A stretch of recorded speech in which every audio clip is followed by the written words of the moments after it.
One-day Mao market opened at Porompat Thawan Thabalaikai today. The temporary market was organized by Mao Imphal Market Coordination Committee to sell organic Mao produce in Imphal. The cotton plantation at Butangkul village of Jiribam under the supervision of Manipur Khadi and Industry Board Chairman L. Radhakishore Singh is being successful.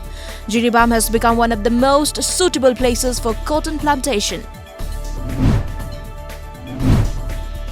Manipur bagged 3 gold and a silver medals at the 19th Sub-Junior National Wushu Championships 2019 held at West Bengal, Kolkata. Hanzabam Langlenthoi Devi bagged 2 gold in Nankwan and Nandao category.